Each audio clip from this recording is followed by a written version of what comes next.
right, go back to the screen.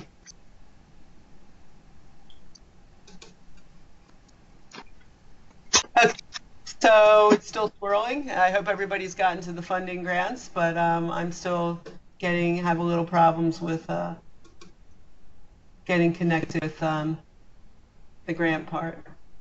So while we're sitting here, should we sing a song? No.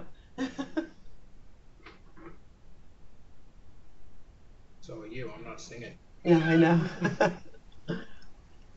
No, I'm just waiting for this. I might just stop it and try and get to it again. Sometimes our system gets a little caught up, and you have to, especially if I have multiple windows open. So I'm going to try and do this again. There we go. I got that. Now let's see. No, it's still going. There we go. Okay.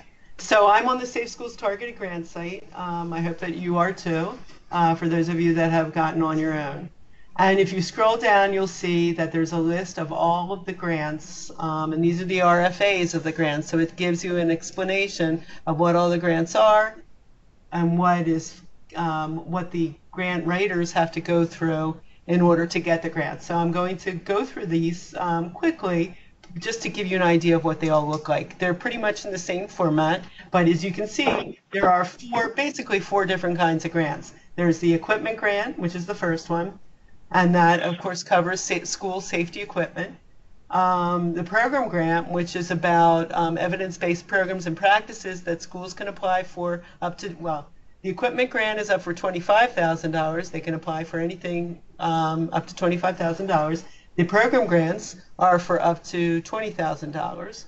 Then we have the school resource officer, and there is a difference between school resource officer and what you'll see is the next one is the school police officer. So school police officers first. So the school police officer is actually hired by the school district to come in and do police work for the school. The school resource officer is actually a policeman or a police person that is a municipal police, part of the municipality, and is stationed at the school. So there's a difference in it, and that's why we have several different grants or RFAs listed here. If you see that there's three school resource officers, one is the municipality is actually that a police department can actually apply for a grant and to service a school. And you'll see there's two. It says that municipality is two, and one is if they are going to apply, it's the form that they have to fill out, and that's why it says fillable application. So you don't have to worry about that. It's just that they download that and fill out that form. The next one for the school resource officer is actually the school entity can apply themselves for a school police or a school resource officer. And the school police officer, as I said, is hired by the school district in order to fulfill the needs. So I'm going to take you into the equipment grant first, so everybody can click on the equipment grant that is doing it themselves. And as you see, title page, the general description it's not a description of the grant itself, it's just the introduction to the grant. And then the table of contents. So you'll see all the information that you're going to view. And now we're going to go into this right now. So background information of when the grants got started, the purpose of this. Is to supply, especially for the equipment grant, is to supply security-related technology. And the section 1302A is that of the Pennsylvania School Code that covers the Safe Schools grants. And it's just that, funding is not guaranteed. These grants are competitive, as you well know. That's why you're a part of this process. And that defines what a school entity is, because there are many different types of schools, but only certain schools can apply for these grants. And so it's public school district, charter school, cyber charter school, or career and technical center. This is the close date, Friday, July 12th, currently. And as I said, you will be the first to know if we need to extend this time. And so funding, I said it's up to $25,000. All the grants need to be, the money needs to be expended within the 1920 school year and needs to be expended by June 30th. So we do run on the fiscal calendar. So these are the requirements, which is going to be key for you to have this knowledge of what is required for these grants. So when we look at the goals and objectives, what will be achieved and measurable steps that will be taken to achieve each goal, the program implementation, the plan of action, what is the, they need to fulfill the questions on eGrants. Each one of these has its own questions. Each one of these topics has its own question in it, so that the grantee will fill in those sections of the grant. Supporting data, what are some of the things that they need to look at? And then expected outcomes, projected outcomes of the grant activities in measurable terms. Sustainability plans, what are they doing past this grant period in order to make sure that their equipment or whatever is going to be well maintained. When they need new stuff, what are they going to do in order to make sure that they can do that?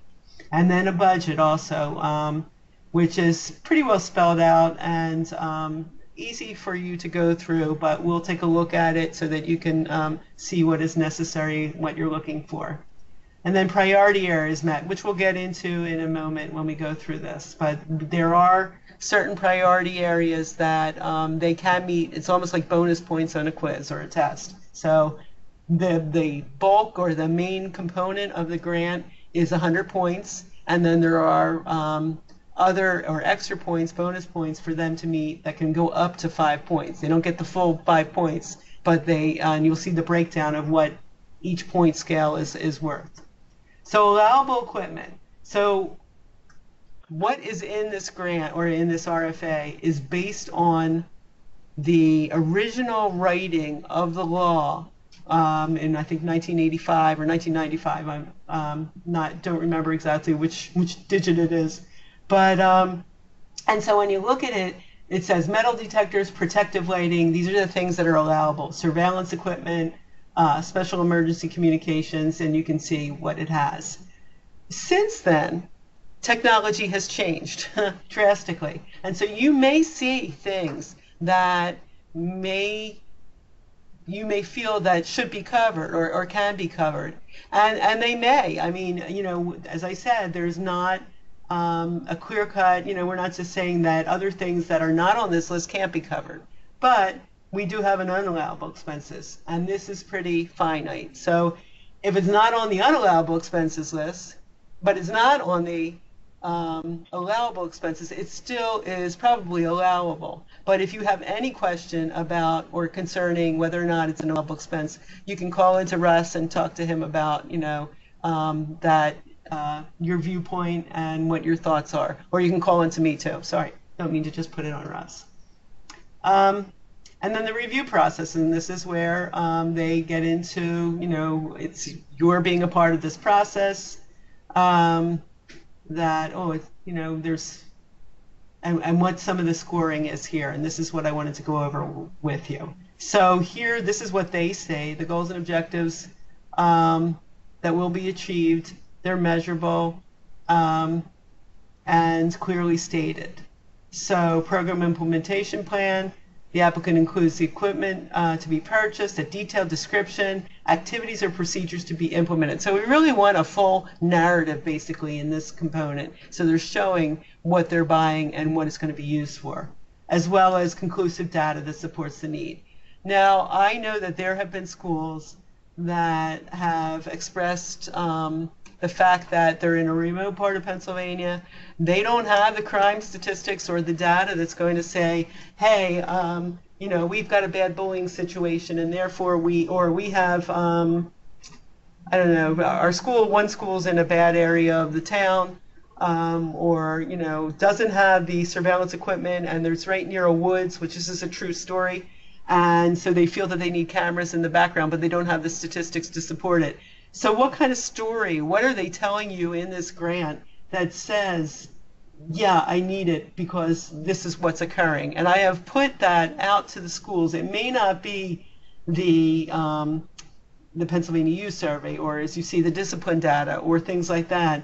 It may be just the fact that there are without coverage, and they just need that extra help. And so when I ask you, when you're reading through these things, it's not that we're looking for, oh my goodness, I feel so sorry for them, but more the fact that there are extenuating circumstances that don't fit into the definition here, but surely we would want them to have that coverage. I mean, we're all about getting the schools what they need.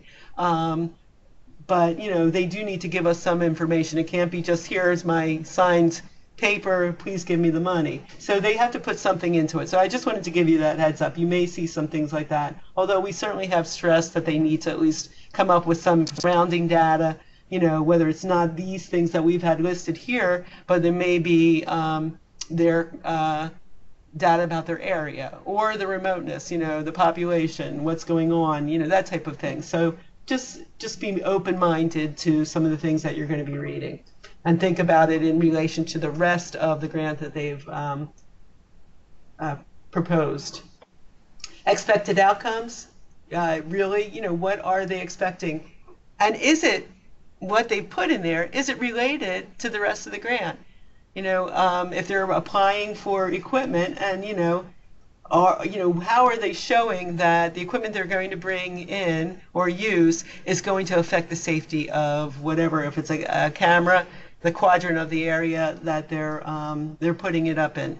If it's a scanner for swipe cards coming in, for they now have the I can't think of the name of the program, but Raptor, thank you.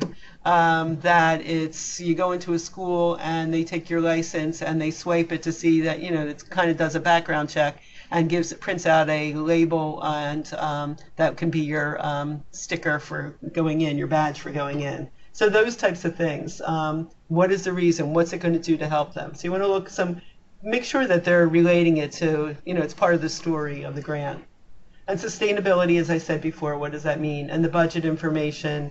Providing a detailed budget. There is a narrative component. How it, does it relate? Is it just for supplies that are associated with the equipment? Well, that's not an acceptable expense. So, if it's part of the supplies that are part of the equipment, then it is. If there's training that is associated with the equipment, they have to have that because they have to run it, then that is acceptable. But typically training would come out of, other trainings would come out of like a program grant or something like that. And then the priority areas met. So this is, some of these things you will not be able to determine. Persistently dangerous school, there is a list of, currently there are no schools that are considered persistently dangerous schools. So you would, you wouldn't be able to give a point for that. That's why it's a bonus point. But these priorities are from year one, so we must maintain those same priorities because there can be persistently dangerous schools. But just so you know, there aren't any right now. So priority and grant funding will be given to school entities with the greatest need to establish safety and order. So through reading the grant and distinguishing, they're showing that greatest need, and you really feel that, here's high crime, here's maybe a destruction of school property, and so here, they really do need it. So you can apply a point as a priority point or a bonus point. And then geographically dispersed schools. So it really comes to being those that are in the remote areas of Pennsylvania that don't have access to many of these security devices, security people.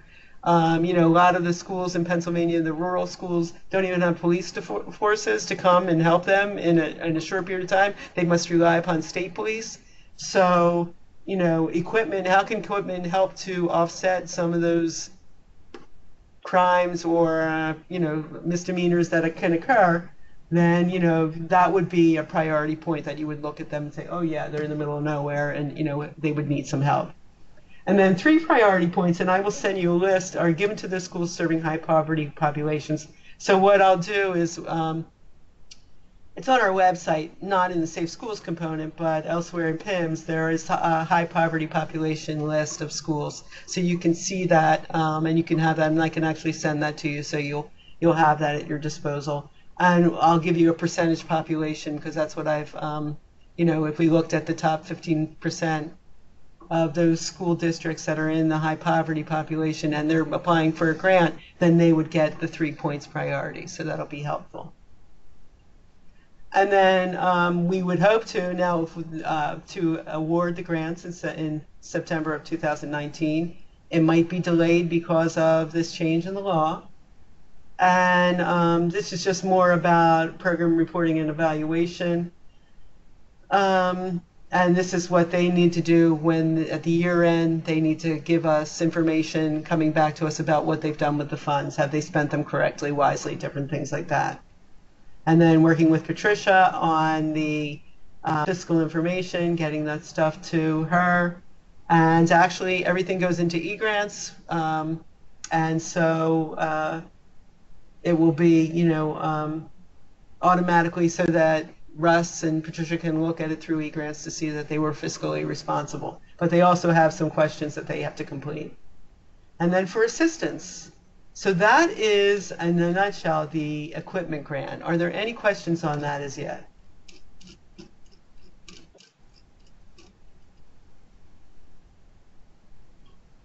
Okay, so I'm going to ask you a question for the best use of your time. Would you want me to go through all of the RFAs, or do you feel that you can read them on your own and feel good about them? So if you can just like take yourselves off mute and give me a general, hey, I really feel like I need to go through these RFAs, or you feel good about them and can read them on your own.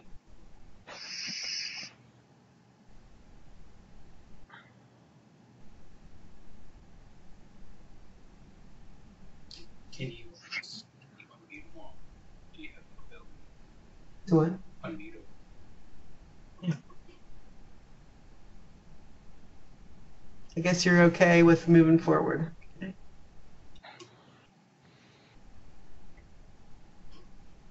I can't right now. For some reason it's popping out. Okay, so what I'm going to do then is, as you see, they're all here. And if you have any questions as you go through them, please don't hesitate to call. It's not like you're leaving us once when this call ends and this webinar ends. This is the beginning of a beautiful relationship. So let's make sure that that you can call in at any time, email me, email Russ about the grants and things like that. So there's another thing that I wanted to take you in, and I just, I didn't send this to all of you, but I'll send this to you.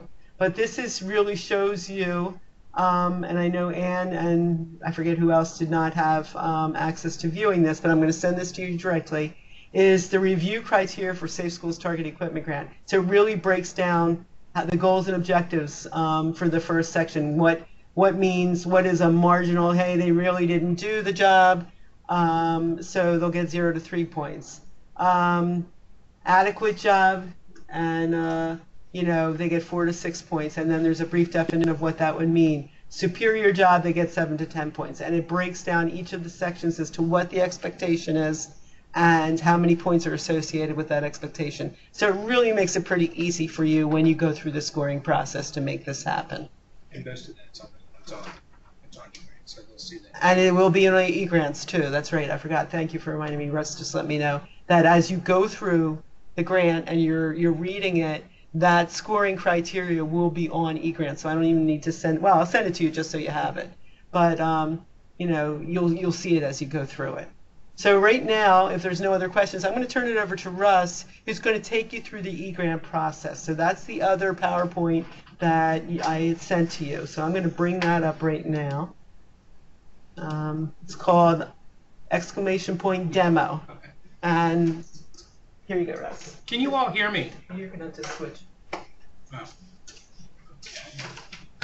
Go ahead, you're gonna have to see. No, I wouldn't. No. I got invited to sit in the director's chair. I'm like, no, don't want that. Okay, my presentation is going to be relatively easy. The first document I sent you, which was the peer review guide, that's just a behind-the-scenes look of what you're going to be seeing on eGrants. For the most part, I've already sent you the invites to have access to eGrants. I believe that email unfortunately doesn't come from me personally. I think it comes from the no reply at egrants.state.pa. So it is a legitimate email. It's not spam or anything like that. So if you do get that asking for permission for the peer review, please say accept, and then I can take it from there. Prior to July 12th, Carol and I will be spending some quality time together, and we're going to be dividing you all up in teams. So so we have an idea of who's going to be reviewing which documents and so forth and so on. So it'll make the review process hopefully run a lot smoother. Now that's it on that first slide. The main slide I'm going to go through is the screenshots that I sent you off the demo. And basically what that is this is off of actually our live eGrants site. So if you're fortunate enough to review Annville-Cleona School District, the data is live. And I just arbitrarily threw numbers in there for training purposes, but what you're seeing is actual live data and stuff for that. So what you'll do is, if you're already familiar with eGrants in the beginning, you'll have the main screen where you'll have your contact information, goals, objectives, and the whole 9 yards. You'll select the goals and objectives, and then you'll see here where it says, the score. You'll read the goals and objectives, and you'll rank them. Or I'm sorry, you'll rate the scores however you feel fit. And then when you hit that little blue score box, there will be a little pop-up, and that screenshot is on next to the last page of your handout, where it'll say what your score is. It'll leave room for if you want to personally make comments on that particular section. And then at the far bottom, I did have some room where I can plug in, definition of marginal, needs improvement, superior. So you do have an idea of how to score, the particular sections. You can just scroll through, because if you see the goals and objective, you saw the same sections for the narrative and so on. The good thing about this program with the peer review is, if you go down to the last section, here it is, where this is a really good idea of how you scored it and then how the comments.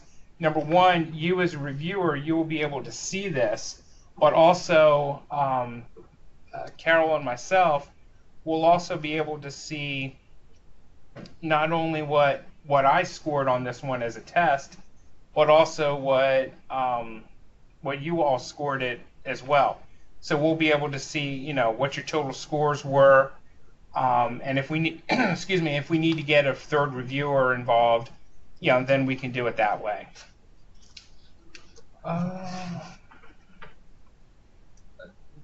Really, I mean, going through the grant, I made it pretty much as simple, as I could. When it comes here to the budget, now one thing I did do was when you start looking at the budget for in this example, they spent $8,000 for contracted services and $17,000 for supplies.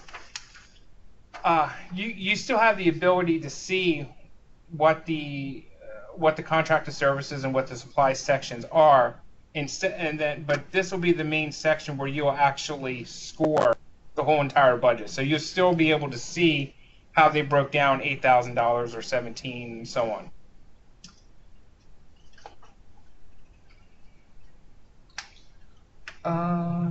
again, hopefully July 12th this will be turned on where you guys can start reading it, but there's a possibility that may be extended, and if so, I'm sure Carol and I will probably shoot you guys out an email to let you know, when you guys can go at it for the peer review. That's about all that I have on. Is there any questions on the peer review?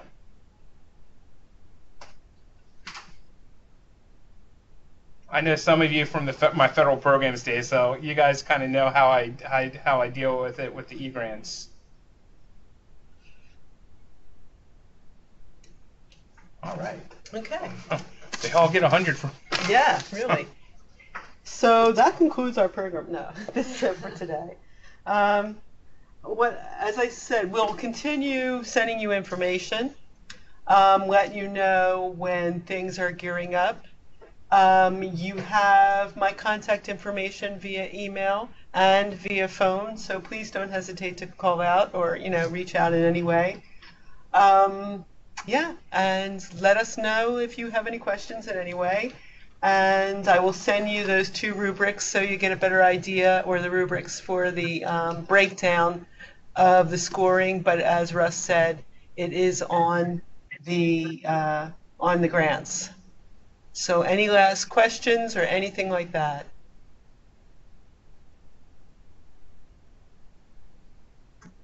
Okay, well, we'll all be in touch with you, so I thank you for your time today.